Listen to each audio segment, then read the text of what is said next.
Put yourself in a foot patrol in Afghanistan. At the long halt, the patrol leadership directs to establish a patrol base. Now, for those of us who may have forgotten, the first duty of patrol-based activities is to establish security. And to that end, typically a commander will task a subordinate unit, say 2nd Squad over there, to go conduct a local patrol and search for anomalous activity or potential threats and validate the base security plan. If or when a subordinate element finds anything that could compromise safety or security, say dead space 800 meters northwest of the base, they report it to higher immediately upon return. It's the responsibility of the command at all levels to mitigate threats via any means necessary. Crucially, this type of information is expected and demanded of commanders at all levels, and its reception is professionally received as it indicates that subordinates are performing effectively. As leaders, it's our responsibility to leverage every single sensor available to us to its maximum potential in order to increase survivability on the battlefield. Intuitively, we feel like the soldier in this scenario would be lauded for their vigilance and personal courage, for disclosing a vulnerability to the combat outpost. And we'd also find it absolutely absurd if this soldier were punished in any sort of way for disclosing the vulnerability. We feel that Army vulnerability research and vulnerability disclosures should be this way as well. Unfortunately, we currently operate in an environment where a casual user could find something amiss within an application or a network, and they could report it to a local network administrator. Due to some sort of misunderstanding, that network administrator could revoke network access for that reporter. That access revocation could lead ultimately to a security revocation, and a loss of security clearance could lead to their termination of service in the United States Army. While we understand this is a far end of the spectrum worst case scenario, it's still possible. And we believe there has to be a better way to find, fix, and defeat vulnerabilities within our networks.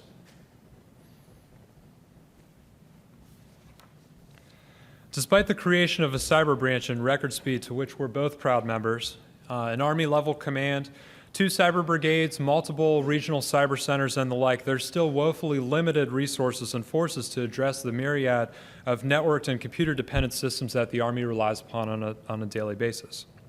Now, we're not just talking about software or information technology systems or their networks governed by our Certificate of Networthiness program. Microsoft Exchange, the Digital Training Management System, a variety of Army Battle Command systems, the Property Book, Unit Supply Enhanced, these are all examples of unit-level systems that we typically associate as cyber terrain across the cyber battlefield. But what we must remember is that pacing items like the tank and the Apache are just as susceptible to cyber effects as they rely on internal computer systems for their normal function. At issue is the fact that there is no centralized, effective means today to report suspected or confirmed vulnerabilities for remediation across the Army, especially when it concerns issues that are not what we typically consider as cyber terrain. Now let's take an example of this. The Digital Training Management System. All right, this is a system which is essentially a massive database. It pulls information in from other databases in order to collate and provide training calendars and training data to commanders. So at the battalion level, an E6 working in the 3 shop who happens to have some experience with cyber due to hobbies outside of work, notices one day, because he's poking around, that he can modify a string, say in his browser cookie, and suddenly gain access to the DTMS information of another unit. So he recognizes, because he understands the concept of enumeration, that this is a significant threat. The enemy could use this exact same vulnerability to essentially gain access to all the DTMS information across the Army. And when we put a considerable amount of unclassified information together, at some point we can paint a classified picture. So recognizing that this is a problem, that he wants to get it fixed, he contacts the DTMS help desk. Now, 3 likely scenarios are about to unfold. Most likely, the DTMS help desk employee is going to receive his vulnerability report and have absolutely no idea what to do with it, at which point the phone conversation ends and the report goes nowhere. Second, if that DTMS help desk employee is really sharp, they'll forward this information up to higher levels of incident response, and maybe eventually it crosses over and gets in front of the program manager. And herein lies a critical issue. the program manager is in a little bit of a conflict of interest here. While they've identified a susceptible vulnerability, they may not recognize this report for the valuable information that it is in helping to close a gap, and may instead see this report as a threat to their program, to their career, and to all the people that work in their office on this program. And we can also extrapolate and assume that this same conflict of interest might also exist with contractors who provide services. The third scenario is that the sergeant could be told, hey, this sounds like a great issue that you need to take to the Network Enterprise Center. Now, the Network Enterprise Center, when they receive this report, if they have the standard SOPs to handle this information appropriately, will eventually forward it to the regional cyber center. It'll get all the way up to the DoD CERT, and hopefully it lands in the ACOIC floor down here at Fort Belvoir, at which point we don't have many tools to effectively address this issue.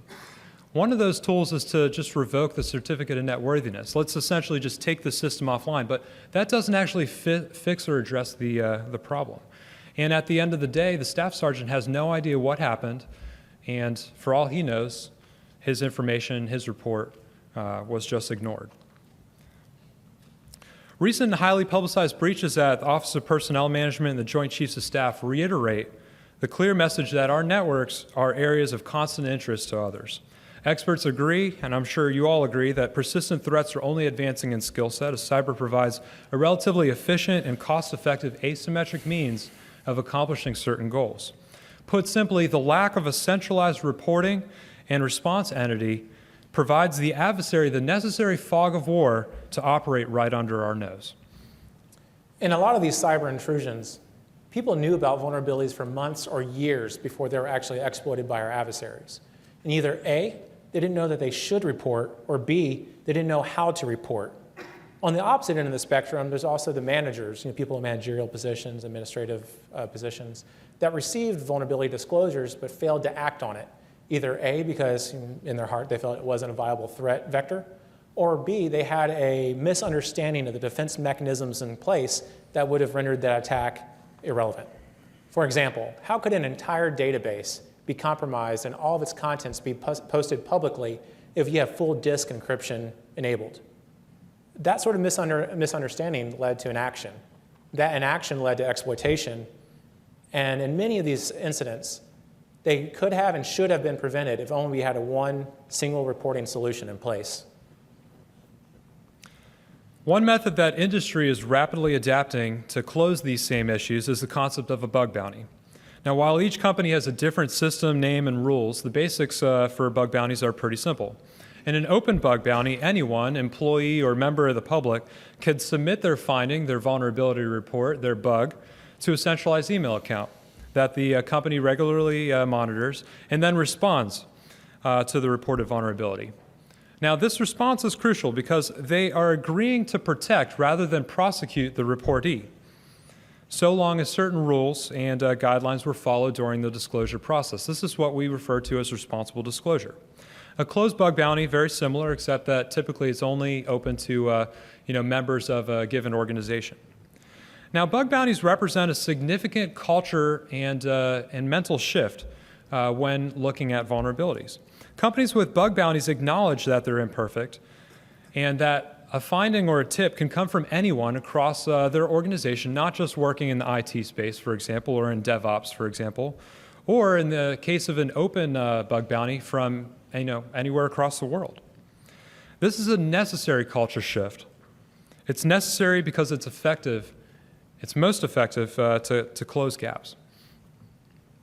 And actually, if I can just pull back here for a slide, we have a bunch of major corporations that all of us recognize up here. All of them have leading bug bounty programs that pay out, some kind of, in some cases, monetary reward, or in other cases, publicity reward, or in the case of United Airlines, up to 1 million miles for a specific vulnerability that was disclosed. And all of these major companies have used bug bounty programs to effectively identify risk that they weren't previously aware that were present in their information technology systems. So I believe that we can leverage the best practice from the private sector and leverage the Army's resources, policy, infrastructure, and most importantly, the talent we have right now to build an in-house solution. Throughout this proposal, we'll call it the Army Vulnerability Response Program. And our proposal is based off a 13-page white paper that we have pending publication. Throughout this presentation, we'll provide you with some of the high-level details, and we'll have time at the end for questions and answers about any in-the-weeds questions you might have. But first and foremost, we want to state that the Army Vulnerability Response Program is about reporting. That one place you can go to for any networked device on an Army network. Secondly, it's about building an environment conducive to that reporting, fostering a culture that it's okay to talk about vulnerabilities that exist within an environment and not have to worry about losing your security access or your security clearance. We want to remove the stigma that's associated with reporting. At its foundation, we have rules of engagement that we've enumerated, but when you look at them, they can all be boiled down to the term do no harm. What we mean by that is this program is for the casual user that interacts with systems on a day-to-day basis, and they find something's amiss. This is not some license to start conducting deep vulnerability and penetration tests on networks. And it's not some free-for-all hack fest that allows people from around the world to start launching denial-of-service attacks on production systems.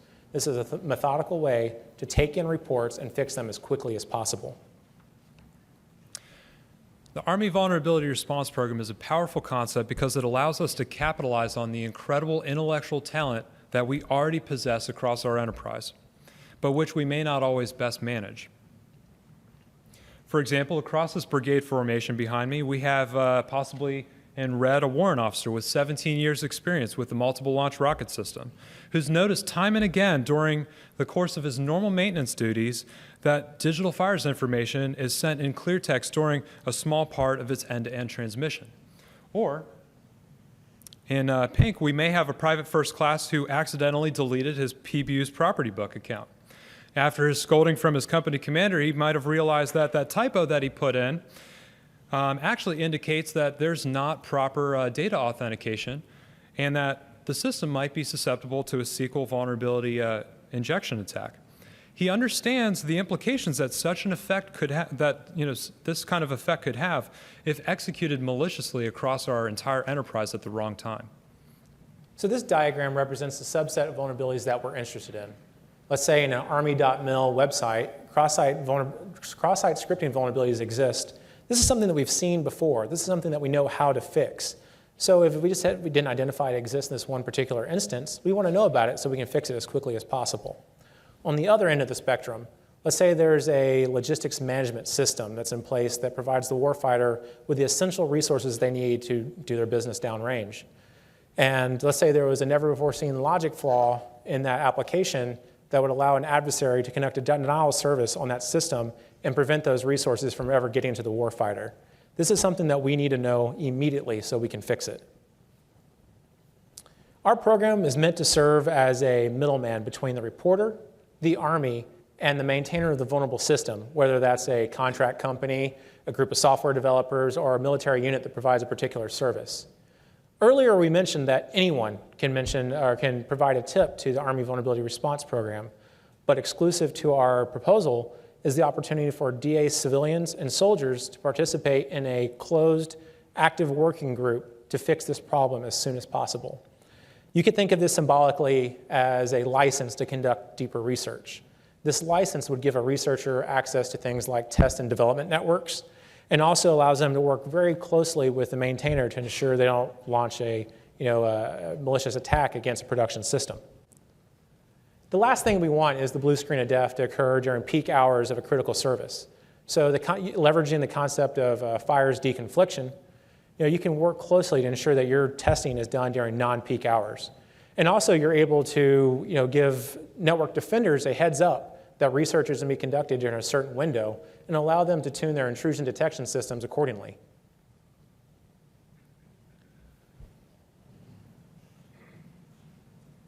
When the working group has found and tested a viable solution, we're able to share this with the rest of the Department of Defense and also with the private sector.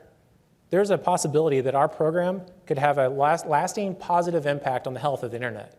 There's also room here for discussion about the intelligence gained and lost from releasing a patch on a previously unknown vulnerability. In the days that followed the Heartbleed revelation, the White House stated on record that the US government had no prior knowledge that Heartbleed existed. However, it stated that if it had known about it, there would have been a window of opportunity that would have existed between finding the vulnerability, understanding that vulnerability persisted within our adversary's network, and the time it took to release a patch to the public. And in keeping with that stance, we feel the Army Vulnerability Response Program should take the White House's lead. Now, AVRP as a concept should feel familiar and natural because the Army, military, and government have implemented similar programs in the past. Most of us are familiar or have at least heard of the iSalute program. All right, so iSalute is a single reporting mechanism for anybody, including civilian members, to submit reports of insider threats or suspected acts of terrorism or espionage. Simply put, AVRP is for cyber issues, as iSalute is for physical security and counterintelligence issues. Before we talk about any benefits surrounding our program, it's important to declare up front that any damage or degradation to systems caused by researchers participating in our program can be caused by the adversary to a similar or greater extent. If we can find it, they can find it. And I'd much rather our own personnel find and fix it before the adversary can find and exploit it. So most importantly, AVRP demonstrates to our profession, to Congress, and to the world that the Army is maturing in cyber. We acknowledge through this program that our systems are flawed and that we're determined to do something about them. AVRP's concept is that we demonstrate accountability by acknowledging flaws and responding to them with the appropriate level of command emphasis to address the issue and ensure actual resolution. We believe the program can stand to save the Army a lot of money. We don't have to worry about setting up new echelons of command, new formations, setting up a new occupational specialty, or paying an outside contract company a lot of money to fix our problems for us. Also, we believe our program serves as a free conduit to intelligence, providing our leaders with an updated risk posture that they're facing by members of our own formation. In discussing our proposal with senior leaders in the Army, across the board, they all felt more comfortable with a closed research group that's able to find solutions quickly and disclosing that solution, in contrast to a public bug bounty program where public disclosure is always a possibility before a solution's in place. So just this morning, thanks to one of our prior presenters, I learned that there's a $1 million bug bounty that was in place by Zerodium for a untethered browser-based iOS 9 jailbreak for the new Apple iPhone operating system. $1 million. And a lot of the companies that we mentioned earlier, researchers stand to gain a lot of money by doing vulnerability disclosure. We feel that because of the intrinsic goodness surrounding the Army Vulnerability Response Program, that subject matter experts from across the Army will flock towards it because of it, we all signed up to serve. We want to use our unique skill sets in a way that makes us all safer. However, I do believe there are many mechanisms in place that the Army can leverage to sharpen the workforce and also retain top-tier talent. Using opportunities like training with industry, sending a top researcher to go work at Microsoft or Google for a certain duration of time, allowing a top researcher to attend graduate studies or start their bachelor's degree with advanced civil schooling. There's also assignment of choice. Let's say there's one unit that I've always wanted to work with but never had the opportunity, allowing the top performers to go participate there. And lastly, it could be something as simple as giving someone a ticket to DEF CON or Black Hat.